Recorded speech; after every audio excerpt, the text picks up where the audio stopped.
When I saw the statue, what it was going to look like, I was inspired by it. We're building a whole Peace Park initiative around global peace and bringing everybody together, and I don't know, I couldn't wait to get involved in it. I was like, how can I help? And it's, you know, I don't know what it takes to move cities and states to do something like this, but I've learned in the process, and I just couldn't wait to help. Tim shared the project with me and said, should I do it? Should I do it? I really want to do this. I want to stand for something. I want to be part of Martin Luther King Jr. and do something great. I said, absolutely, you have to do it. And he said, let's do a foundation together. This project of commissioning the Martin Luther King Jr. statue just landed on our laps. And it was just so perfect in timing. You know, I always say when it's something that happens so smoothly, it's meant to be, and you're walking the right path. The Menard Wong Foundation stands for peace, prosperity, and positivity. Martin Luther King Jr. is all about peace, and so we really felt like this would be the right first step in our journey in the foundation.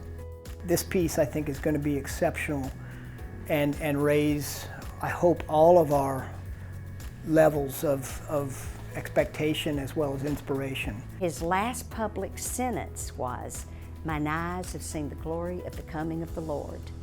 That's what I wanted to capture. We are looking over to see the promised land in a sense. So we can see the finished product all coming together, still a ways to go, but we're obviously getting close and we're on the right track. Back in 1964, of course, we pushed through the Civil Rights Act. I lived in St. Augustine, and it was a situation where Dr. King had come in, and we were able to get that pushed through. And simply stated, when I saw what I saw here, I was just amazed and happy that I can be a part of doing something that still honors him or continues to honor him. When I look at what can happen, looking down the road, and look at what has happened with what Dr. King meant, and those of us that are still around that had the opportunity to interact with him, it warms me up inside, and it generates a desire in me to do even more than the little bit that we're doing now or that we have been doing of late.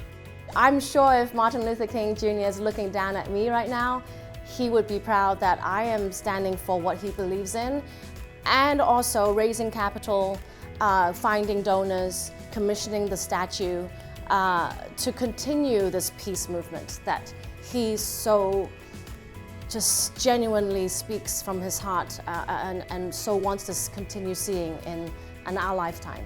I hope people see it as that they see it as him, a different representation of him before. They see him in his pastoral, garment and speaking, looking up to the heavens, because it's a representation of his last speech, his speech in Memphis, and even indicating that he doesn't know if he's going to make it there. That, to me, I hope they see that and just are overwhelmed with the feeling as I was just when I listened to the speech and knowing how this transpires. But representing that in his cloak, knowing fully well where he went after that, I hope they feel that.